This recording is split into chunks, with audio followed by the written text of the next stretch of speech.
Hello everyone, welcome to my YouTube channel. आज हम देखेंगे नर्स्ट इक्वेशन की एप्लीकेशन, जिसमें हम फर्स्ट रिलेशन देखेंगे स्टैंडर्ड इलेक्ट्रॉड पोटेंशियल का और इक्विलिब्रियम कांस्टेंट का। सेकंड हम रिलेशन देखेंगे स्टैंडर्ड इलेक्ट्रॉड पोटेंशियल और गिव्स एनर्जी का। एंड थर्ड रिलेशन बात करेंगे गिव्स एनर्जी और इक्विलिब्रियम कांस्टेंट का। तो सबसे पहले इसको डिस्कस करने के लिए हम एक डैनियल सेल कंसीडर करते हैं। अगेन डैनियल सेल क्या था, आपके पास जिंक और कॉपर आपके पास थे, उसमें इलेक्ट्रॉड्स, जहाँ पर जिंक सल्फेट सॉल्यूशन में डिप था और कॉपर जो इलेक्ट्रोड है वो कॉपर सल्फेट सॉल्यूशन में डिप था, जिसमें जिंक की ऑक्सीडेशन हो रही थी और Zn2 पॉजिटिव में कन्वर्ट हो रहा था और कॉपर की रिडक्शन हो रही थी जो कि कॉपर 2 पॉजिटिव से कॉपर में कन्वर्ट हो रहा था। अगर ये आपके पास सर्किट जो है कंप्लीट है तो इस टाइम पे ये सेल वर्क कर रहा होगा। जैसे जैसे आपके पास टाइम पास होगा उस टाइम पे क्या होगा, जो कॉन्सेंट्रेशन है प्रोडक्ट साइड की, दैट इज Zn2 पॉजिटिव की, वो इंक्रीज होती जाएगी। जबकि जो कॉन्सेंट्रेशन है कॉपर 2 पॉजिटिव जो कि रिएक्टेंट साइड पे, वो डिक्रीज होती जाएगी। जैसे ही आपके पास रिएक्शन प्रोसीड कर रही है, प्रोडक्ट साइड की जो कॉन्सेंट्रेशन है वो इंक्रीज हो रही है और रिएक्टेंट साइड की जो कॉन्सेंट्रेशन है वो क्या हो रही है, डिक्रीज हो रही है। इसका मतलब Zn2 पॉजिटिव की कॉन्सेंट्रेशन इंक्रीज हो रही है और कॉपर 2 पॉजिटिव की कॉन्सेंट्रेशन क्या हो रही है, डिक्रीज हो रही है। उसी सेम टाइम पे जो आपके पास सेल की वोल्टेज है वो भी क्या हो रही होगी, डिक्रीज हो रही होगी। कुछ टाइम के बाद हम ये देखते हैं कि आपके पास कॉपर और जिंक की जो कॉन्सेंट्रेशन है उसमें कोई भी चेंज नहीं आ रहा। दैट मीन्स कॉपर आयन और जिंक आयन की जो कॉन्सेंट्रेशन है उसमें कोई भी चेंज नहीं आ रहा और उसी टाइम पे वोल्ट मीटर भी ज़ीरो रीडिंग शो कर रहा है। इसका मतलब क्या होगा कि उस टाइम पे एक इक्विलिब्रियम अटेंड हो गया होगा। अब इस सिचुएशन में अगर हम नर्स्ट इक्वेशन को लिखें तो वो कैसे लिखेंगे, ई सेल हमारे पास होता है, E cell is equal to E naught cell minus 2.303 R T by N F log concentration of ions of product divided by concentration of ions of reactant. हमने बोला इक्विलिब्रियम पे जो वोल्ट मीटर है उसने जीरो रीडिंग दिखाई। इसका मतलब क्या है कि जो ई सेल है आपके पास वो जीरो होगा। ध्यान रखिएगा, स्टैंडर्ड कंडीशन वाले जो इलेक्ट्रॉड पोटेंशियल है उसकी वैल्यू जीरो नहीं होगी, क्योंकि हमने स्टैंडर्ड नहीं बताई यहाँ पर जो कॉन्सेंट्रेशन है। ई सेल आपके पास इस केस में क्या होगा, जीरो होगा। अगर ई सेल जीरो है तो ये जो ई नॉट सेल है वो किसके बराबर आ गया, 2.303 R T by N F. N क्या, नंबर ऑफ इलेक्ट्रॉन्स, और नंबर ऑफ इलेक्ट्रॉन्स कितने इन्वॉल्व है यहाँ पे, टू इन्वॉल्व है, into log concentration of Zn2 positive divided by concentration of Cu2 positive। अब अगर हम बात कर रहे हैं कि ये रिएक्शन अगर इक्विलिब्रियम पे है तो उस टाइम पे इक्विलिब्रियम कांस्टेंट क्या होता है हमारे पास, इक्विलिब्रियम कांस्टेंट बराबर होता है concentration of product side divided by concentration of reactant side. Product में हमारे पास क्या है, Zn2 पॉजिटिव है और Cu है, डिवाइडेड बाय कॉपर 2 पॉजिटिव है और जिंक है। बट हमें ये पता है कि जो सॉलिड्स हैं उनकी कॉन्सेंट्रेशन क्या होती है, यूनिटी होती है। इसका मतलब ये वैल्यू तो कट गई, ये वैल्यू भी यूनिटी हो गई, तो के की वैल्यू क्या आ जाएगी, concentration of Zn2 positive divided by concentration of Cu2 positive. और यही चीज़ तो हम यहाँ लिख के रख रहे थे।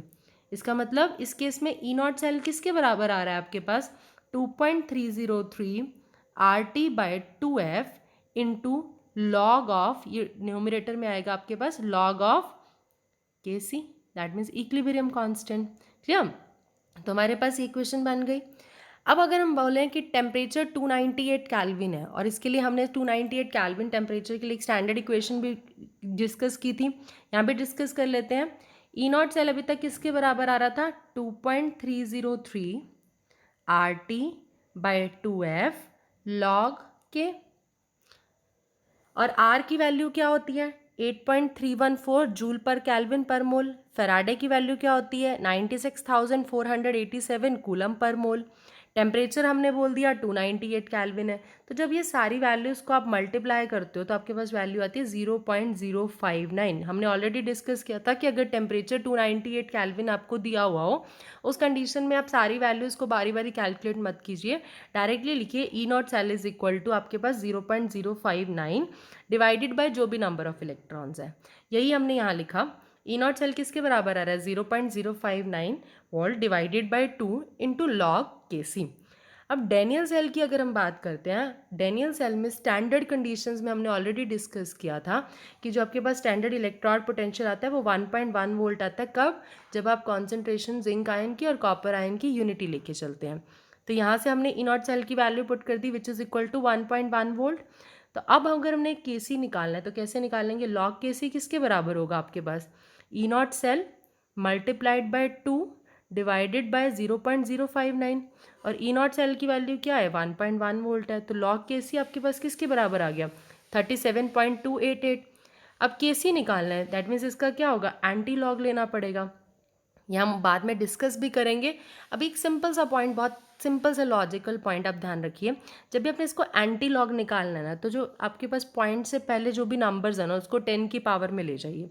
जैसे यहाँ पर है 37.288, अगर आपको कोई बोल रहा है इसका एंटी लॉग निकालना है तो आप अप्रॉक्सीमेशन में जो बता सकते हो वो क्या है कि जो भी आपके पास पॉइंट से पहले है 37 है तो 10 की पावर 37 आपके पास कुछ आंसर आएगा।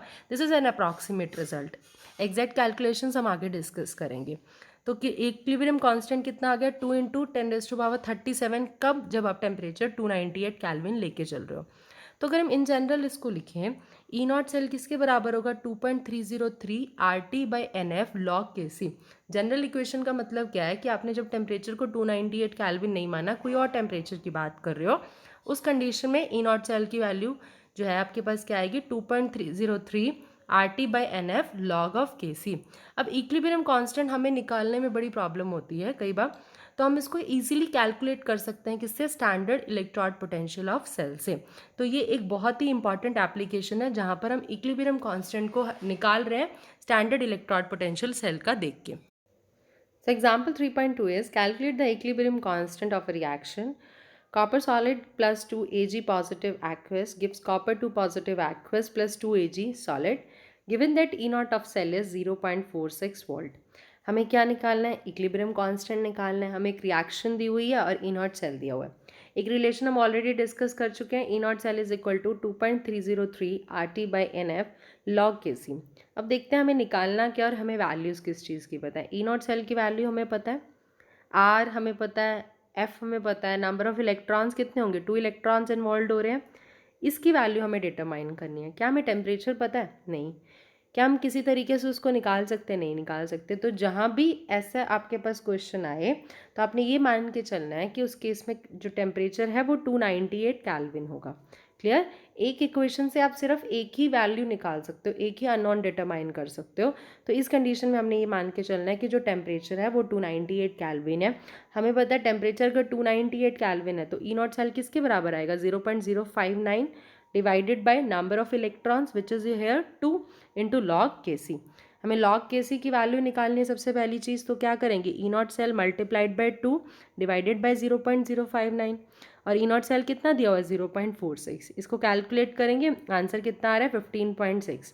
और के सी की वैल्यू कैसे निकलेगी, अगर हम इसका एंटी लॉग ले लेंगे। एंटी लॉग के लिए एक सिंपल सी चीज़ मैंने आपको बताई थी कि अप्रॉक्सीमेट अगर रिजल्ट आप बात कर रहे हो तो क्या होगा, जो पॉइंट से पहले जो भी आपके पास नंबर्स हैं उसको 10 की पावर में ले जाओ, तो 10 की पावर 15 आपके पास बिल्कुल अप्रॉक्सीमेट सा आंसर होगा। ये आपके पास टिप कब काम आएगा, जब आपके पास एग्जाम टाइम है और मान लीजिए आपके पास बिल्कुल भी टाइम नहीं बचा, कुछ मिनट्स ही पड़े हैं, उस टाइम पे आप एंटी लॉग टेबल नहीं देख सकते तो आप अप्रॉक्सीमेट आंसर लिख सकते हो, अदरवाइज आपको पूरा ही कैलकुलेट करना चाहिए। Clear. Next topic is electrochemical cell and गिव्स एनर्जी ऑफ रिएक्शन। इसको समझने के लिए थोड़ा सा वर्क डन के कॉन्सेप्ट पे चलते हैं जो आपने थर्मोडायनेमिक्स में ऑलरेडी पढ़ा है। सो इलेक्ट्रिकल वर्क जो भी 1 सेकेंड में होगा वो किसके बराबर होगा, electrical potential multiplied by total charge past. हमें पता है रिवर्सिबल प्रोसेस में ही आप मैक्सिमम वर्क डन ऑब्टेन कर सकते हो। तो अगर हमें गैल्वेनिक सेल से मैक्सिमम वर्क डन चाहिए होगा तो चार्ज को हमें रिवर्सिबली पास करना पड़ेगा। तो रिवर्सिबल वर्क डन जो एक गैल्वेनिक सेल करता है वो किसके बराबर होगा, डिक्रीज इन गिव्स एनर्जी। और वो वर्क डन होगा कितना, EMF of the cell multiplied by जितना अमाउंट ऑफ चार्ज पास हो रहा है। दैट मीन्स जो डेल्टा जी है वो किसके बराबर आएगा, -NF ई सेल। अब एक चीज़ बहुत ही इंपॉर्टेंट है, ई सेल जो है आपके पास वो इंटेंसिव प्रॉपर्टी है। दैट मीन्स जो इलेक्ट्रोड पोटेंशियल है वो एक इंटेंसिव प्रॉपर्टी है। इंटेंसिव प्रॉपर्टी का मतलब क्या होता है, which is independent of quantity of matter present in it. Clear. मतलब ये जो आपके पास इलेक्ट्रोड पोटेंशियल है ये इस चीज़ पर डिपेंड नहीं कर रहा कि स्टोक्योमेट्री क्या है आपके पास। और जो डेल्टा जी है वो एक एक्सटेंसिव प्रॉपर्टी है। एक्सटेंसिव मतलब जो कि क्वांटिटी ऑफ या अमाउंट ऑफ मैटर जो उसके अंदर प्रेजेंट है ना उस पर डिपेंड कर रहा है। सिंपल टर्म में बोले तो आपके पास जो स्टैंडर्ड एनर्जी है या गिव्स एनर्जी है वो डिपेंड करती है जो कि स्टोक्योमेट्री क्या है आपके पास रिएक्टेंट या प्रोडक्ट्स की। तो डेल्टा जी की जो वैल्यू है वो तो डिपेंड करेगी आपके पास एन पे, बट जो ई सेल है दैट इज इलेक्ट्रॉड पोटेंशियल है वो इंडिपेंडेंट होगा एन से। एक एग्जाम्पल के लिए समझते हैं, हमने डेनियल सेल कंसीडर किया तो Zn से Zn 2 पॉजिटिव बन रहा है और कॉपर 2 पॉजिटिव से कॉपर बन रहा है। इस केस में डेल्टा जी क्या आएगा, minus N F E. N क्या, नंबर ऑफ इलेक्ट्रॉन्स कितने इन्वॉल्व हो रहे हैं, 2। अगर हम इसी रिएक्शन को मल्टीप्लाइड बाई 2 करते हैं, सारी रिएक्शन में 2 से मल्टीप्लाई कर दें, तो क्या बनेगा, 2 Zn plus 2 Cu2 positive gives 2 Zn 2 positive plus 2 Cu। इस टाइम पे अगर आप डेल्टा जी की वैल्यू की बात करते हो वो किसके बराबर आएगी, -4f E cell. E cell तो वही रहा, ई सेल तो वही रहा, बट डेल्टा जी की वैल्यू क्या हो गई आपके पास, माइनस में 4, पहले कितनी थी, -2 थी। दैट मीन्स जो डेल्टा जी की वैल्यू है वो क्या हो गई, एन पे डिपेंड कर गई। तो डेल्टा जी इस केस में क्या आ गया आपके पास, -4f ई सेल। अगर आप सभी रिएक्टेंट स्पीशीज़ की जो कॉन्सेंट्रेशन है उसको यूनिटी मान के चल रहे हो, तो उस टाइम पे ई सेल किसके बराबर होगा, स्टैंडर्ड इलेक्ट्रॉड पोटेंशियल के। दैट मीन्स जो उस टाइम पे आप गिव्स एनर्जी की बात करोगे या चेंज इन गिव्स एनर्जी की बात करोगे, वो भी किस कंडीशन में देख रहे हो, स्टैंडर्ड कंडीशन में। तो इस इक्वेशन को हम कैसे लिख सकते हैं, delta G naught is equal to -NF E0। इसका मतलब अगर हमें ई नॉट सेल पता चल जाए तो हम डेल्टा जी नॉट की वैल्यू इजीली निकाल सकते हैं। अब इसी को रिलेट करते हैं हम डेल्टा जी नॉट को इक्विलिब्रियम कांस्टेंट से। कैसे करेंगे, हमें पता है ई नॉट सेल किसके बराबर था, RT/NF ln ऑफ के। अगर हमने 2.303 से मल्टीप्लाई नहीं किया तो ये टर्म ऑलरेडी ln की फॉर्म में रहेगी। अभी हमने लिखा delta G naught is equal to -NF E0। अब ये ई नॉट की वैल्यू जब आप यहाँ पुट करोगे तो ये क्या बनेगा, -NF। ई नॉट की वैल्यू क्या है, RT/NF ln के। NF से NF कट गया, क्या आएगा, -RT ln के। यही वैल्यू हमने यहाँ पर लिखी है। सो होपफुली आपको ये लेक्चर समझ आया होगा। अब आपने क्या करना है, इंडेक्स क्वेश्चन करने हैं। कोई भी प्रॉब्लम आए तो do right in the comment section. If you like this video, click on the like button. If you find this video useful, then click on the subscribe button and share with your friends. Thank you so much for listening.